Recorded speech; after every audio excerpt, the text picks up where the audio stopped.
This is Aaron Russo, a filmmaker and former politician. To his left is Nicholas Rockefeller of the infamous Rockefeller banking and business dynasty.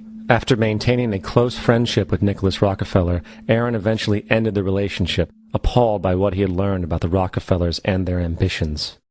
I got a call one day from an attorney woman I knew, and she said, "Would you like to meet one of the Rockefellers?"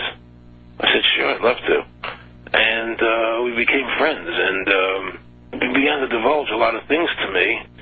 So he said to me one night, he said that there's going to be an event there, and out of that event, you're going to see we're going to go into Afghanistan, so we can run pipelines from the Caspian Sea. We're going to go into Iraq to take the oil and establish a base in the Middle East, and we're going to go into Venezuela and try and get rid of Chavez. And the first two they've accomplished. Chavez they didn't accomplish.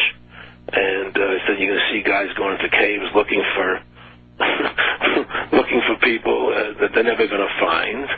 You know, he was laughing about the fact that you have this war on terror. There's no real enemy. He's talking about how by having this war on terror, you can never win it because it's an eternal war, and so you can always keep taking people's liberties away. And I said, how are you going to convince people that this war is real? He said, but the media can convince everybody it's real. I mean, you know, it's just that you keep talking about things, you keep saying it over and over and over again, and eventually people believe it. You know, you created the Federal Reserve in 1913 through lies. You create 9/11, which is another lie. Through 9/11, you're fighting a war on terror, and now all of a sudden you go into Iraq, which was another lie, and now they're going to do Iran. You know, and it's all one thing leading to another, leading to another, leading to another. Now, I would say to them, what are you doing this for? What's the point of this thing? You have all the money in the world you ever want. You have all the power. I said, you know, you're hurting people. It's not a good thing. And he would say, what do you care about the people for? Take care of yourself and you take care of your family. And then I said to him, what are the ultimate goals here?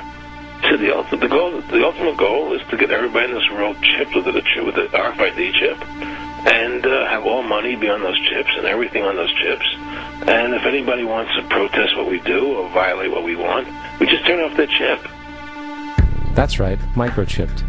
In 2005, Congress, under the pretense of immigration control and the so-called war on terrorism, passed the REAL ID Act, under which it is projected by May 2008, you will be required to carry around a federal identification card, which includes on it a scannable barcode with your personal information. However, this barcode is only an intermediary step before the card is equipped with a Verichip RFID tracking module, which will use radio frequencies to track your every move on the planet. If this sounds foreign to you, please note that the RFID tracking chip is already in all new American passports. And the final step is the implanted chip, which many people have already been manipulated into accepting under different pretenses. We have a Florida family who are really pioneers in a brave new world. They have volunteered to be the first ever to have microchip identification devices implanted into their body. After 9/11, I was really concerned with the security of my family. I wouldn't mind having something planted permanently in my arm that would identify me. In the end, everybody will be locked into a monitored control grid where every single action you perform is documented. And if you get out of line, they can just turn off your chip, for at that point in time, every single aspect of society will revolve around interactions with the chips. This is the picture that is painted for the future if you open your eyes to see it. A centralized one-world economy where everyone's moves and everyone's transactions are tracked and monitored, all rights removed. The most incredible aspect of all